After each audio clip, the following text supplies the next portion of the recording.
Imagine, if you will, being on your deathbed and standing around your bed, the ghost of the dreams, the ideas, the abilities, the talents given to you by life, and that you, for whatever reason, you never went after that dream. You never acted on those ideas. You never used those talents. You never used those gifts. And there they are standing around your bed looking at you with large angry eyes saying, we came to you and only you could have given us life. And now we must die with you forever.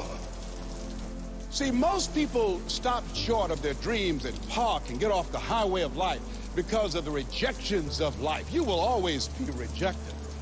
It's no big deal. Jack Canfield said rejection is a myth. It's not like when somebody says no and then they slap you. No, it's just, to me, make no your vitamin. Get excited about the no. Why? Because every time someone says no, that brings you another step to a yes. You're getting closer. Trust me, you will win if you don't quit. You will win if you don't quit. Even a broke clock is right twice a day. As you go through the challenges of life, and you look at it and embrace whatever comes to you. Don't run from it. Step toward it. Don't try and duck it like most people do. See, most people want it easy. See, if you easy come, easy what? Easy go.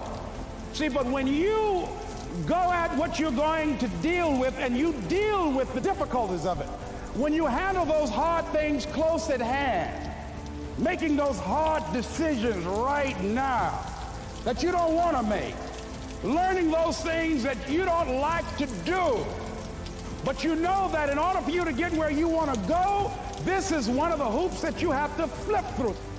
And I'm saying to you, whatever you got to do it, because if you don't, life is going to whoop you until you surrender. You have something that you brought to the universe, and that if you decide that my life deserves my developing this what I do well, and becoming the best at it and mastering myself and seeing what I have within me, if you decide to drop your buckets where you are and develop your gifts, I grant you, you'll never ever be without. I grant you that your gifts will take you places that will literally amaze you. I grant you that if you begin to work to develop your gifts, you'll develop a strong sense of happiness. You'll get a larger vision of yourself, because part of beginning to get a larger vision of yourself, all of us need some area of our lives where we can have a feeling of competence. That people know when they think about this area, that's something you do. That you eat and sleep that. And that you do that. You do that. Changing is not easy.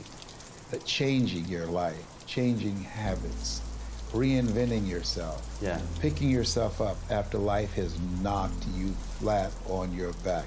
I've got to say, when life knocked you down, try and land on your back, because if you can look up, you could get up. Well, that sounds cute, but that's not easy. When I was diagnosed with prostate cancer 17 years ago, that first time that happened, I said, hey, I can handle this. Then when it came back a year later, last year, 17 years later, and this time it metastasized to 7 areas of my body and ate 40% of my T1 vertebrae. Now the stakes are higher. It's this life saying, okay, Mr. Motivator, you beat cancer the first time. What you gonna do now? I started laughing. When the doctor told me, he said, why are you laughing? Are you in denial?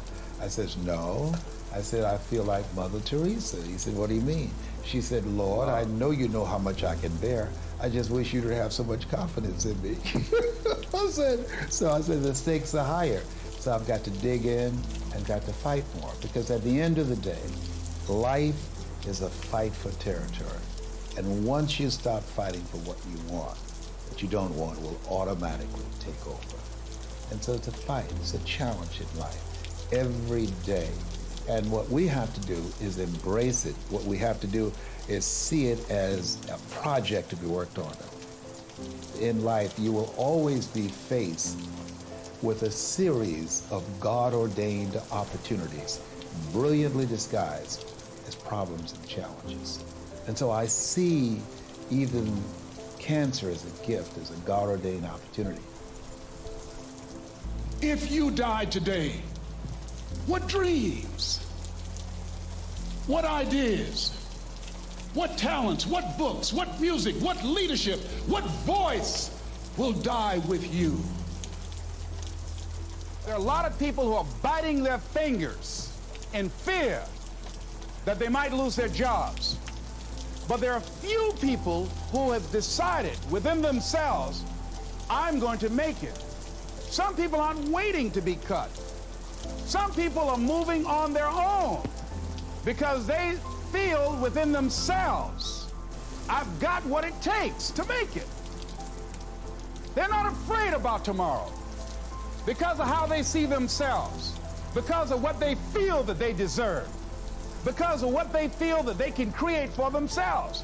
Because these people have decided, as they look at the future, as they look at themselves, there's a way. Where there's a will, there's a way for me to begin to create a way out of no way. And when you have that kind of consciousness, when you have that kind of spirit, nothing can stop you. Nothing.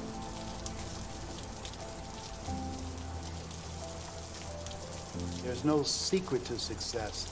There's a system to success.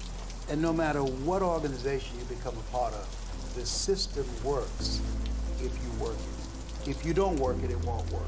But it works if you work it. And that's one four-letter word that most people don't like. They're not willing to work.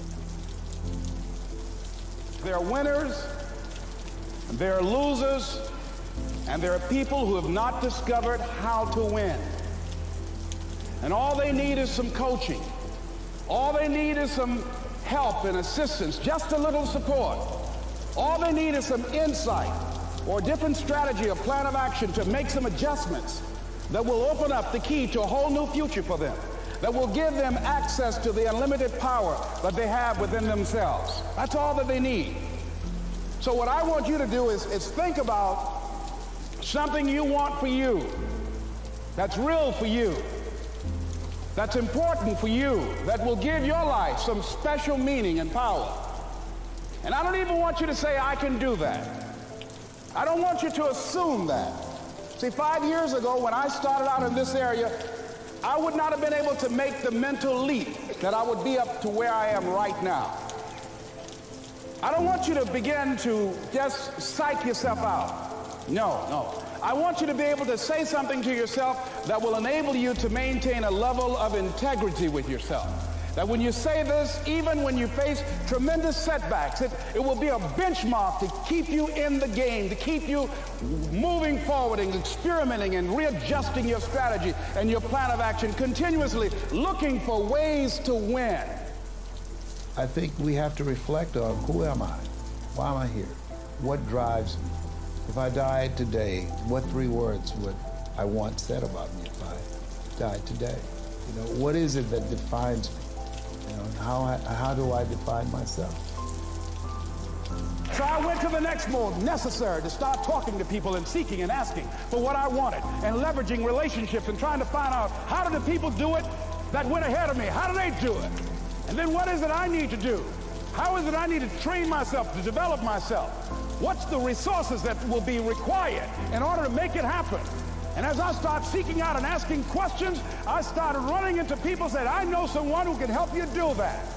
And they helped me get connected with those people. Remember, we have so much energy that can take us so far. It's necessary that you hook up with some other energy that can take you to the next level. I hooked up with them. They said, let's go. I said, away we go.